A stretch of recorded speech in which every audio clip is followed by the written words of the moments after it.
Good morning students.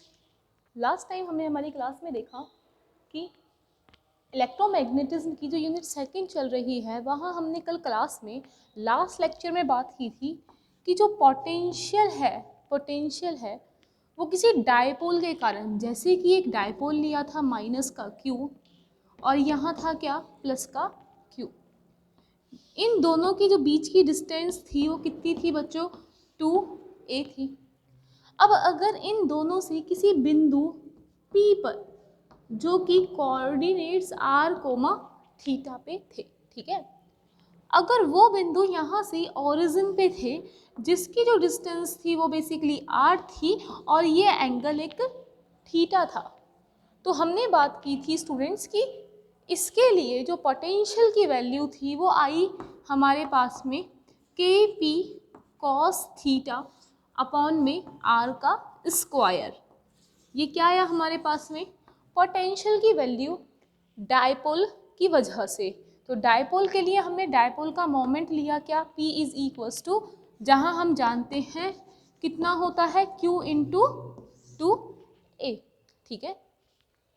इसके बाद में हम लोगों ने इसको एक वेक्टर फॉर्म में देखा था, ठीक है। तो जो वेक्टर फॉर्म हमारे पास में, हमने इसको वेक्टर फॉर्म में जब देखा तो हमने देखा कि v is equals to k P vector dot are cap upon में r का क्यूब हम लोगों को इसके लिए मिल रहा था। क्लियर हो गई ये वाली बात हमें, है ना। तो हमने इसे क्या बोला, v is equals to k P vector dot are vector upon में r का क्यूब, ये था इसकी प्रॉपर्टी। इससे हम लोगों ने क्या निकाला, पोटेंशियल के मान को निकाला। और आज हम इसमें देखेंगे, अगर आप सपोज कीजिए ये जो पोटेंशियल था वो किसके लिए था, जब ये जहाँ निकालना है पॉइंट P वो किसी थीटा एंगल से था जिसमें डिस्टेंस कितनी ली हुई थी, r, ठीक है। अगर आज मैं इसके इक्वेटोरियल के लिए बात करूँ, इक्वेटोरियल का मतलब लिखेंगे हम सबसे पहले at equatorial line, equatorial line पर मतलब कि लंब पर, ठीक है, इसको जिसको हम ऐसे लिख सकते हैं। तो देखो इक्वेटोरियल लाइन पे क्या होगा, ये क्या है, प्लस का क्यू चार्ज है, ये कितना है, माइनस का क्यू चार्ज है, जिनके बीच की डिस्टेंस 2a है। और इक्वेटोरियल का मतलब है कि ये जो ओरिजिन है ओ वो इससे एक लंब बनाए हुए है, ठीक है। तो यहाँ पे हमने कहा कोई पॉइंट है P जिसका ये दे रखा है r थीटा, r डिस्टेंस है जो यहाँ से एंगल बना रहा है ना। अब स्टूडेंट आपको मालूम है कि ये इक्वेटोरियल लाइन पर है, माइनस P माइनस Q और प्लस में Q, उससे ये किस में है, इक्वेटोरियल लाइन पर है। मीन्स ये कैसा हो गया, 90 डिग्री हो गया। क्लियर हो गई बात, कहने का मीन्स है माइनस से प्लस P, आपको मालूम है ये किसकी रेखा होती है बच्चों, P की, और ये किसका डिस्टेंस है, R का। तो P से R जो है वो कितने एंगल पे है, 90 डिग्री पे है। तो हम क्या कहेंगे, देखिए हमें मालूम है के पी कॉस थीटा, यहाँ जो थीटा लिया जाता है वो कोण होता है, किसके मध्य का कोण होता है, P के मध्य का और R के मध्य का। तो देखिए यहाँ P और R के मध्य कोण कितना है, 90 डिग्री। तो इससे ये क्या बन गया, V is equals to k P cos theta upon में R का स्क्वायर। और आप सभी जानते हैं लंब पर थीटा का मान कितना हो जाएगा, 90 डिग्री हो जाएगा। 90 डिग्री के लिए इसकी वैल्यू देखो कितनी हो जाएगी, v इज इक्वल टू 0। क्यों, क्योंकि cos थीटा cos 90 कितना होता है, 0। तो हम कहेंगे कि माइनस क्यू और प्लस क्यू की वजह से इस पॉइंट P पर जो कि 90 डिग्री का एंगल बनाए हुए हैं, इस पॉइंट चार्ज की वजह से P पर कोई भी पोटेंशियल नहीं होगा, ठीक है, क्योंकि पोटेंशियल एक स्केलर क्वांटिटी है और इन दोनों के लिए वो क्या हो जाएगी, कैंसिल हो जाएगी, ठीक है। ये वाली बात हुई इसका केस नंबर फर्स्ट, ठीक है। और इसके बाद हम लोग देखते हैं केस नंबर सेकंड के लिए। केस सेकंड के लिए, केस सेकंड क्या होगा, हमें किसी अक्ष पर निकालना है, किसी अक्ष पर, ठीक है। तो किसी अक्ष का मतलब हो गया एनी एक्सिस। तो स्टूडेंट्स एक्सिस पे कैसे निकालेंगे? एक्सिस का मतलब हुआ कि यहाँ एक डायपोल है जिसकी वैल्यू है कितनी, माइनस में क्यू, और इसकी कितनी है स्टूडेंट्स, प्लस में क्यू। ये चार्ज दे रखा है जिसके मध्य का जो डिस्टेंस है वो कितना दिया हुआ है, हमें 2a दिया हुआ है, ठीक है। इस पॉइंट चार्ज से किसी एक्सिस पे हमें वैल्यू निकालनी है। एक्सिस का मतलब क्या हो गया, या तो यहाँ पे हो या फिर पॉइंट चार्ज यहाँ पे हो, मतलब इस लाइन पर कहीं भी हो सकता है। क्लियर हो गई बात? मैंने सपोज किया, यहाँ माना कि मेरा जो पॉइंट है P R कोमा थीटा वाला, वो इस बार अक्ष पे कहाँ है, इस अक्ष पे है। तो देखिए इसके O से, ऑरिजिन से इसकी जो डिस्टेंस हो गई जहाँ पॉइंट P है वो कितना है, R है। और जो थीटा होता है वो किसकी डिस्टेंस होती है, माइनस से प्लस क्या है, Q, P वेक्टर की दिशा है, मैग्नेटिक डायपोल मोमेंट की दिशा है। तो स्टूडेंट थीटा और R के बीच में देखो, P ये इस साइड है और R भी इस साइड है, मीन्स इन दोनों के बीच में एंगल कितना हो गया, थीटा। उसके मान को हम कह सकते हैं 90 नहीं 0 डिग्री हो गया, ठीक है। P इज इक्वल टू कितना हो गया, हम थीटा इज इक्वल टू कितना हो गया हमारे पास में 0 डिग्री हो गया। तो मैंने लिखा theta is equal to 0 degree. तो उसके लिए पोटेंशियल देखो कितना आएगा इस फॉर्मूले से वापस, तो ये कितना आया है, V is equal to k P cos theta upon r का स्क्वायर। तो देखिए कॉस थीटा कितना है 0, कॉस 0 कितना होता है 1। तो यहाँ पोटेंशियल की वैल्यू आ गई मेरे पास में के पी अपॉन में आर का स्क्वायर। क्लियर? तो ये इसके दो केसेस थे। एक जो हमने वैल्यू निकाली थी वो तुम्हें याद करके ही रखनी है, ये याद होनी चाहिए। पोटेंशियल की वैल्यू आई थी k P cos theta upon are square, जहाँ से हमने देखा कि इसके लिए इसके इक्वेटोरियल पे निकाला, लंब पर निकाला, तो k p vector dot r vector upon r का क्यू, इसके लिए पोटेंशियल कितना हो गया 0। मतलब कि अगर ये चार्ज 90 डिग्री पर यहाँ हो तो वैल्यू 0 होगी, और अक्ष पर मैक्सिमम पोटेंशियल का मान आता है। तो कल वाले जो हमने टॉपिक किया था पहले उसका केस कंप्लीट कीजिए, देन हम आगे बढ़ते हैं इसके लिए।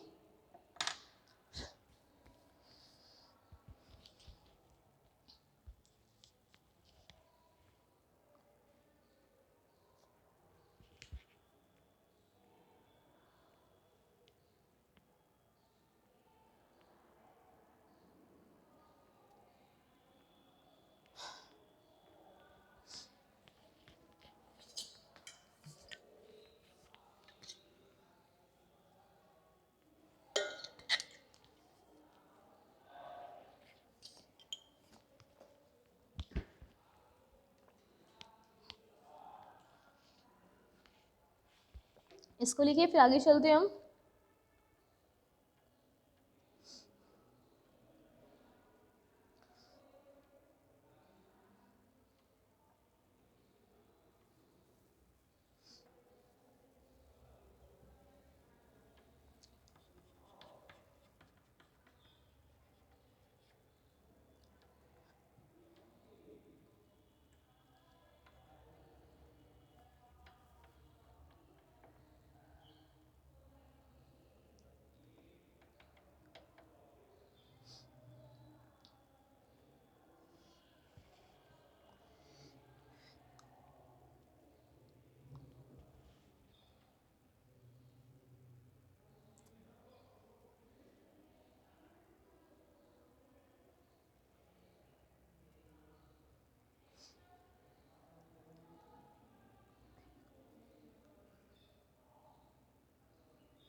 तो आगे चलते हैं हम नेक्स्ट टॉपिक की तरफ अपने।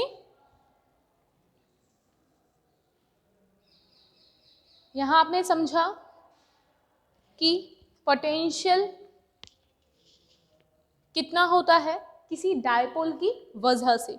हमारा जो नेक्स्ट टॉपिक है स्टूडेंट्स वो रहेगा कि किसी भी डायपोल की वजह से, जैसे हमने यहाँ पोटेंशियल फाइंड आउट किया है, नेक्स्ट टॉपिक में हम देखेंगे कि इलेक्ट्रिक फील्ड कितना होता है। ठीक है, तो इसे राइट डाउन कीजिए।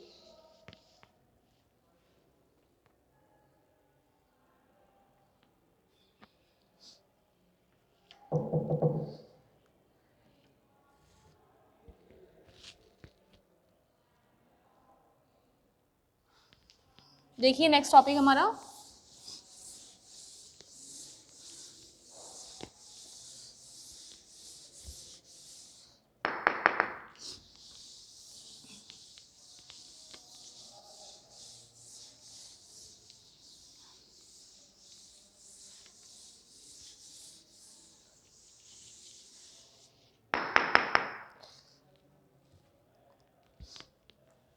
नेक्स्ट है हमारा topic electric field find out करना है ना। Electric field due to a dipole, due to a dipole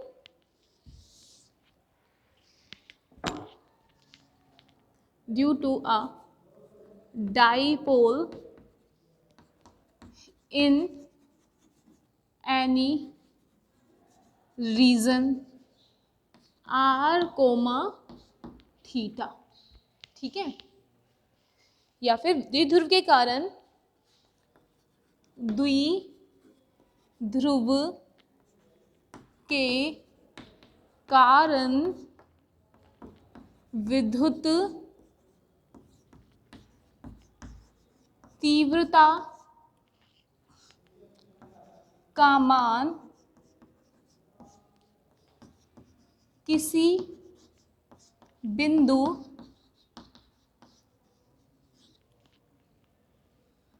r, theta पर। ठीक है,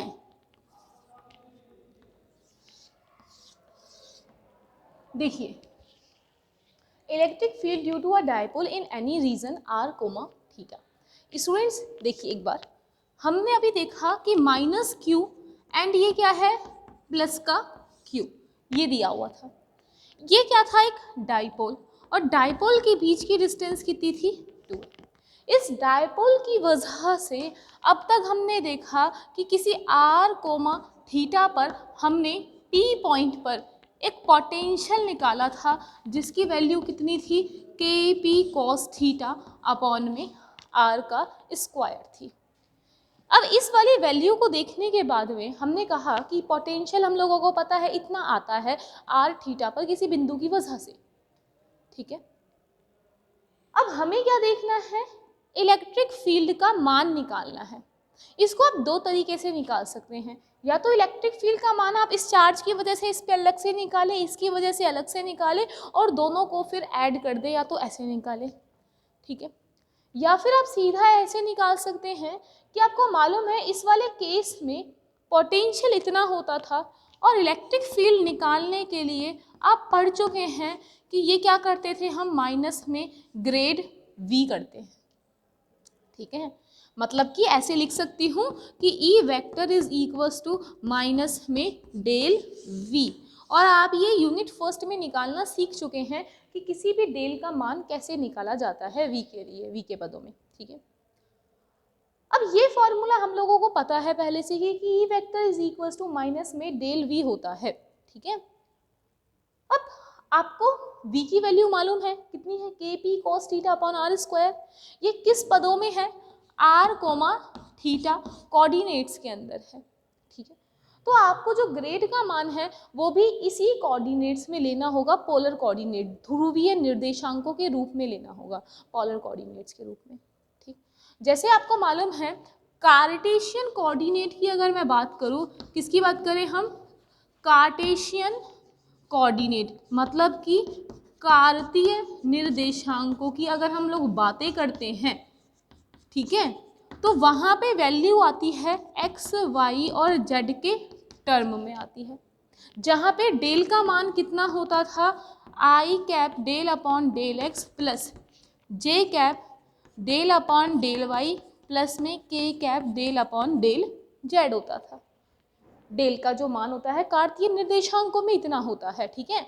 लेकिन अगर डेल का मान आपको चाहिए किस में, r comma theta comma phi में अगर आपको चाहिए, तो r comma theta comma phi के अंदर हम इसकी वैल्यू देखते हैं, कुछ इस प्रकार से मिलती है कि डेल अपॉन में del R R cap plus 1 upon में R del upon del theta theta cap plus 1 upon में R sine theta del upon में डेल फाई फाई कैप। और आपको जो डेल की वैल्यू है वो कार्तीय निर्देशांकों में इस रूप में मिल रही थी, लेकिन आर थीटा कोमा फाई में आप लोगों को इसकी वैल्यू जो ये नीचे राइट डाउन है इसके फॉर्म में मिलेगी कि del upon del R R cap 1 upon में आर डेल बटे del theta theta cap and 1 upon में R sine theta del upon del phi phi cap, इस फॉर्म में मिलेगी, ठीक है। अब जब आप डेल की वैल्यू है वो यहाँ पे पुट कर दोगे और v के रिस्पेक्ट में इसका डिफ्रेंशिएशन कर देंगे इनके साथ में, तो आप लोगों को क्या मिलेगा, इलेक्ट्रिक फील्ड की वैल्यू प्राप्त हो जाएगी। क्लियर हो गई बात यहाँ तक। तो ये हमारा कुछ निकालने का एक एनालिटिक मेथड है और एनालिटिक मेथड की वजह से हम विद्युत तीव्रता की वैल्यू को निकाल लिया जाएगा, ठीक है। तो देखिए हम इसको फाइंड आउट करते हैं किस तरीके से। तो हम स्टार्ट करते हैं, ये बात हुई हमारी कि हम इसको फाइंड करेंगे कैसे।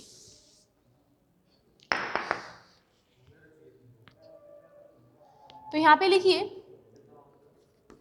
हम जानते हैं कि बिंदु P पर द्विध्रुव के कारण, बिंदु P पर द्विध्रुव के कारण विद्युत विभव का मान, ठीक है। तो आप विद्युत विभव का मान मतलब इलेक्ट्रिक पोटेंशियल की वैल्यू आप जानते हैं। देखिए इसमें हम लिख सकते हैं we know value of electric potential, we know value of electric potential at point P due to electric dipole, ठीक है। तो ये वाली बात जो है हम लोग ऑलरेडी लास्ट वाले टॉपिक से देख चुके हैं। तो ये क्या होती थी इसकी value, V is equals to k P cos theta upon में R का स्क्वायर, क्या होती है, V is equal to k P cos theta upon R square, ठीक है। अब यहाँ लिखते हैं हम लोग इस तरीके से कुछ, हमें निकालना क्या है, विद्युत तीव्रता की वैल्यू को, इलेक्ट्रिक फील्ड के मान को निकालना है। तो इलेक्ट्रिक फील्ड के मान को निकालने के लिए हम इसमें लिख सकते हैं एंड फॉर इलेक्ट्रिक फील्ड, है ना, इलेक्ट्रिक फील्ड के लिए E is equals to, E vector is equals to minus of grad phi, ठीक है। अतः इलेक्ट्रिक फील्ड का मान ध्रुवीय निर्देशांकों के रूप में, तो देखिए ध्रुवीय निर्देशांकों के मतलब ये पोलर कोऑर्डिनेट्स के रूप में, है ना। So electric field in form of polar coordinates. तो पोलर कोऑर्डिनेट्स में हम लोगों को सबसे पहले एक बार साइड में ग्रेड का मान पता होना चाहिए, मतलब कि डेल का मान पता होना चाहिए कि डेल की वैल्यू क्या होती है। तो इसको लिखिए, डेल की वैल्यू को, ये होती है आर कैप डेल अपॉन में डेल आर प्लस में 1 अपॉन आर डेल अपॉन में डेल थीटा, और इसमें लगा दो theta cap, plus phi cap upon में R sine theta del upon में डेल फाई, राइट। तो इसको लिखिए सबसे पहले, ये आप लोग पढ़ चुके हैं अपनी पुरानी कक्षाओं में, पिछली क्लासेस में, लास्ट ईयर में।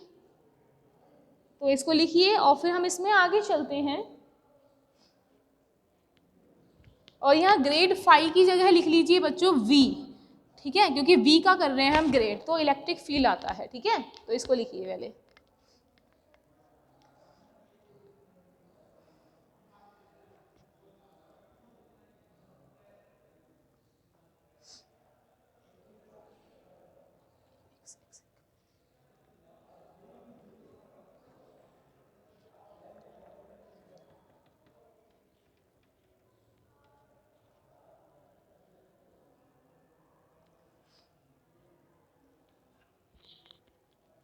तो इसे लिखिए, देन आगे चलते हैं हम इसमें।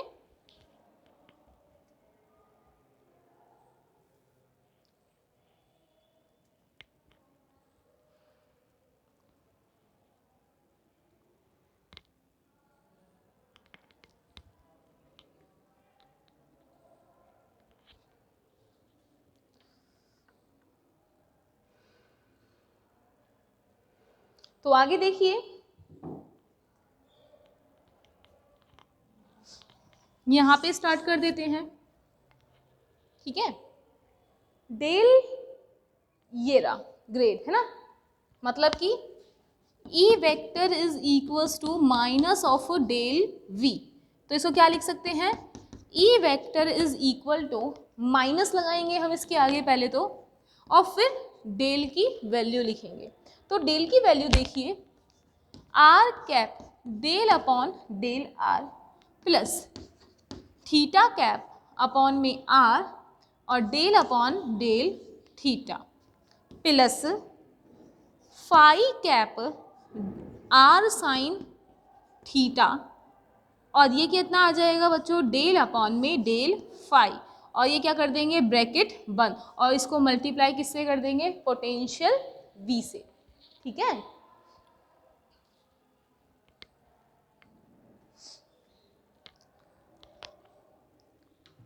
आगे चलते हैं हम इस तरीके से इसमें।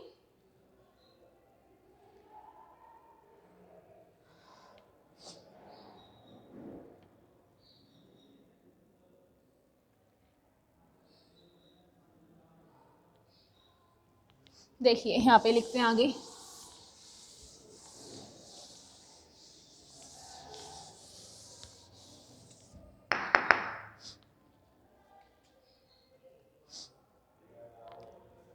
स्टूडेंट देखिए, इसको एक बार नोट लिख रही हूँ इस तरीके से, है ना, तुम्हें नहीं लिखना, तुम्हें समझाने के लिए, है ना।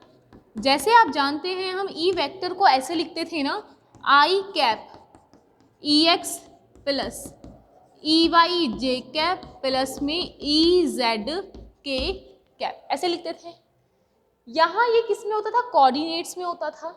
लेकिन आज जो हम पोलर में पढ़ रहे हैं, तो ध्रुवीय निर्देशांकों में इसको इस तरीके से लिखेंगे, ER R cap plus E theta theta cap plus में E फाई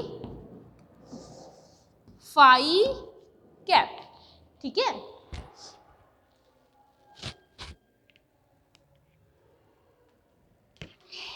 तो आगे चलते हैं इसके बाद हम,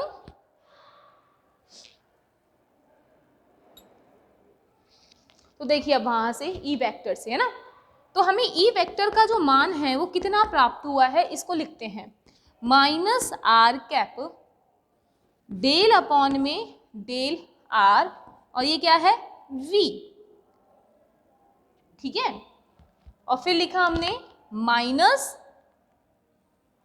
थीटा कैप अपॉन में r डेल v अपॉन में del theta plus phi cap upon में r sine theta del upon में डेल फाई v, ये आया, ठीक है। यहाँ भी माइनस आएगा ना, माइनस कॉमन है ना, बाहर प्लस हो रहा है इस तरीके से, तो इसको लिखिए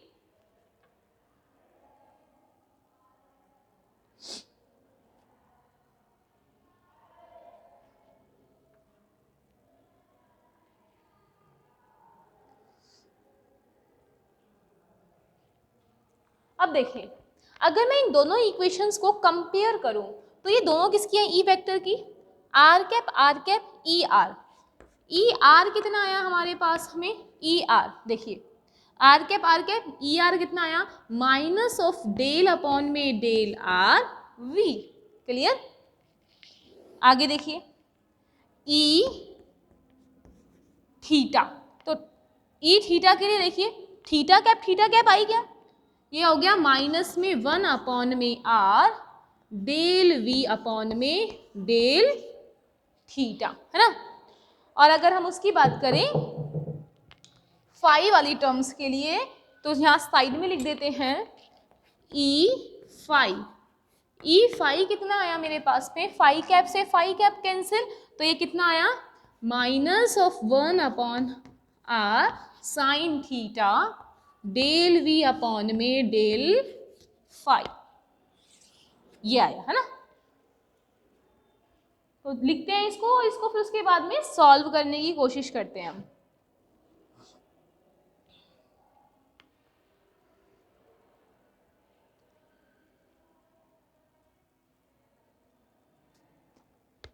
देखिए सॉल्व करते हैं फिर इसको हम।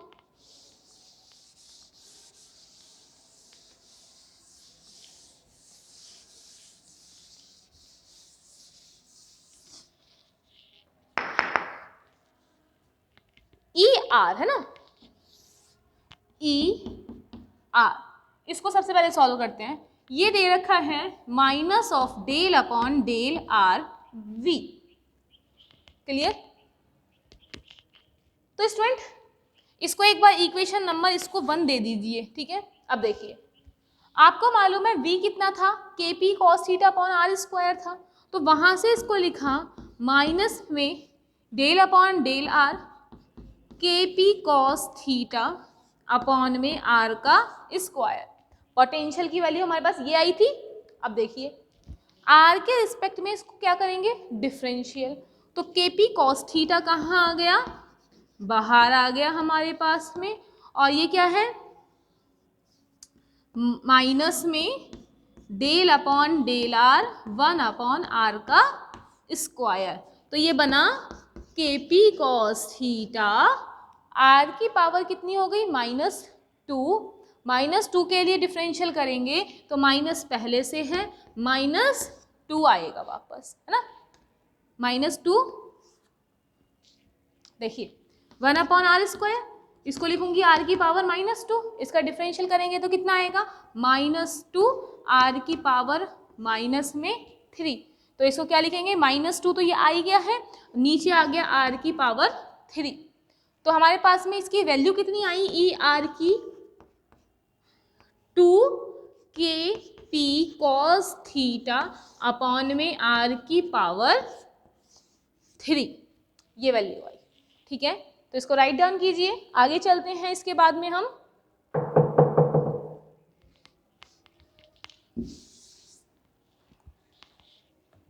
देखिए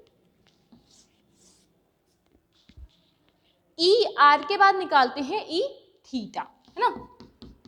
ई थीटा कितना आया है, ये रहा, माइनस में 1 अपॉन में आर डेल वी अपॉन में डेल थीटा, यहां से, है ना।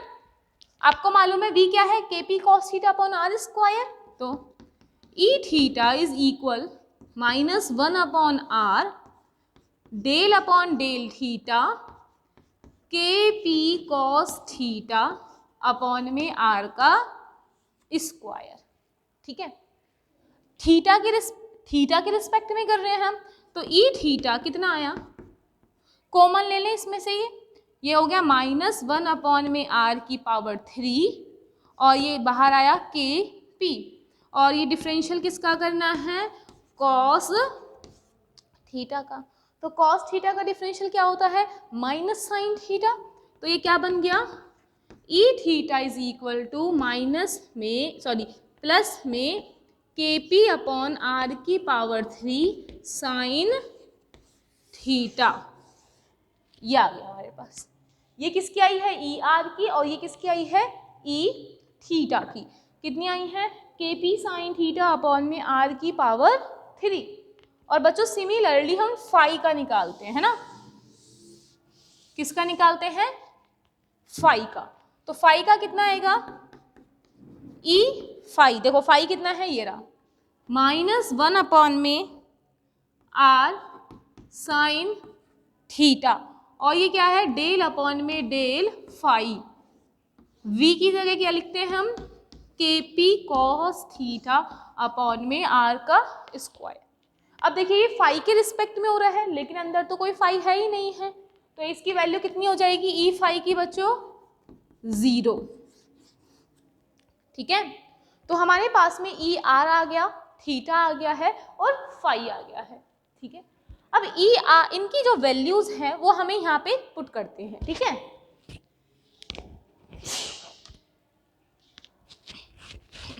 सॉरी,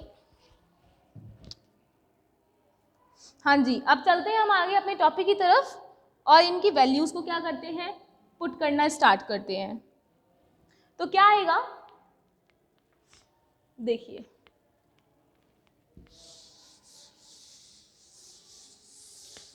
हमें नेट इलेक्ट्रिक फील्ड चाहिए, नेट ई वेक्टर चाहिए। तो देखो ई वेक्टर क्या था आपके पास में, ई वेक्टर ऐसे बोल दें, r cap e r plus theta cap e theta plus phi cap e phi. ठीक है, और यहाँ पर हम इनकी क्या करते हैं, वैल्यूज को पुट कर देते हैं। तो देखिए क्या आता है, E vector is equal r cap, e r कितना है, ये रहा, तो इसके लिए लिखा हमने 2kp cos थीटा अपॉन में r⁻³ plus E theta theta cap, तो ये कितना हो जाएगा, theta cap kp sine theta upon में r⁻³ और ई फाई के लिए वैल्यू कैसी हो गई बच्चों, 0 हो गई है। तो यहाँ तक पहले राइट डाउन कीजिए, देन हम आगे चलते हैं इसमें।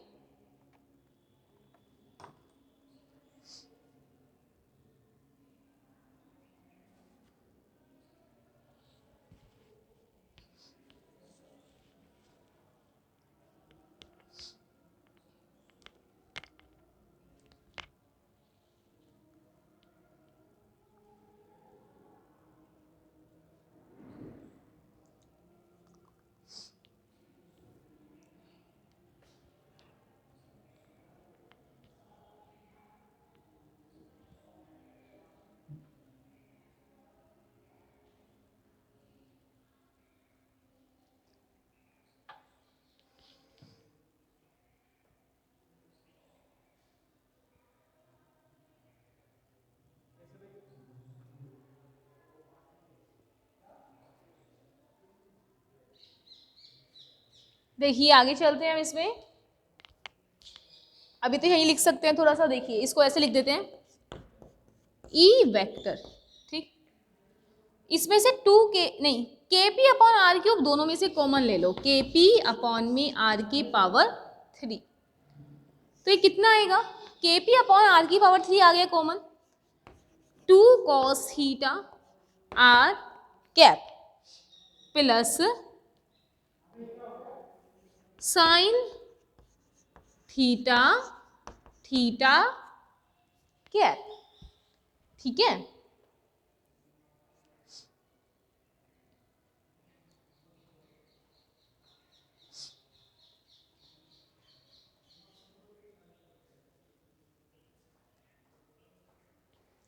ये हमने निकाला ई वेक्टर की वैल्यू को। अब इसके बाद में हम इसका मैग्नीट्यूड निकालते हैं, इसके परिमाण की बात करते हैं ई वेक्टर के। देखिए यहाँ करते हैं इसको ना, इसको इरेज कर देते हैं, ये आपने राइट डाउन कर लिया होगा।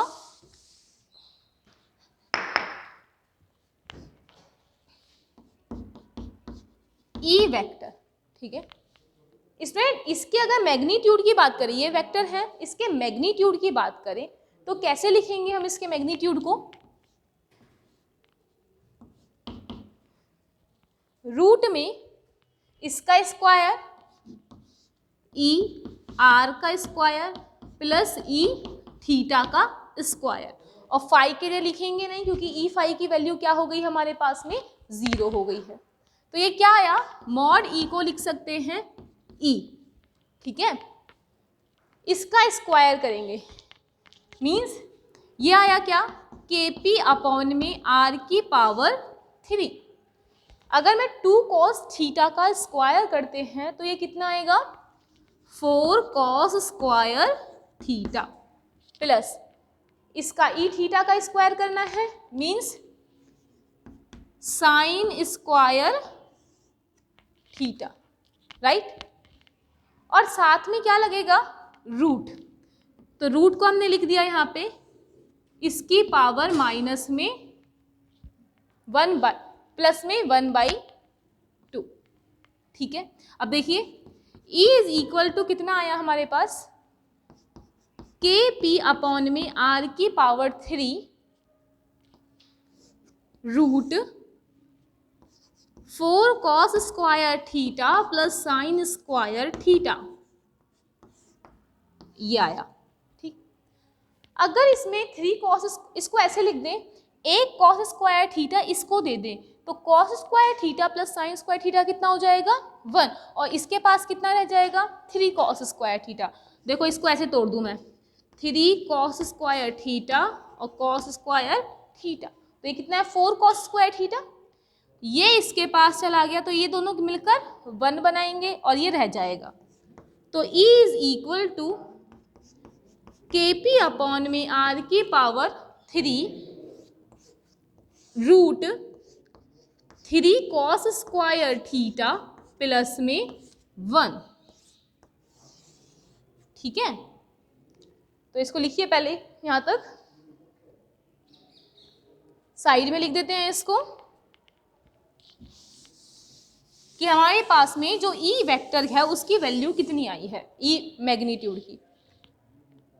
टॉपिक देखिए हमारा क्या था, द्विध्रुव के कारण विद्युत तीव्रता का मान निकाल रहे थे। तो हमें क्या मिल गया, ई नेट मैग्नीट्यूड मिल गया। ई का कितना आया है, के पी अपॉन में आर की पावर 3 रूट में 3 cos स्क्वायर थीटा प्लस में 1, और यही हम निकाल रहे थे इलेक्ट्रिक फील्ड का मान जब हमें पोटेंशियल मालूम है।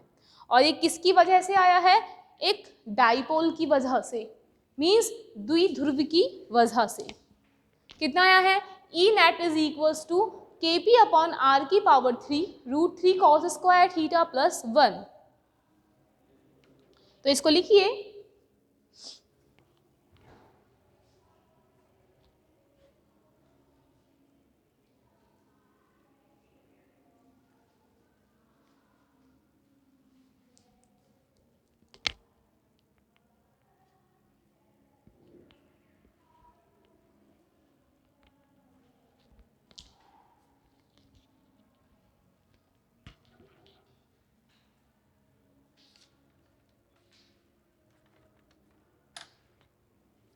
तो स्टूडेंट इसी के साथ में ये टॉपिक हम लोगों का फिनिश होता है।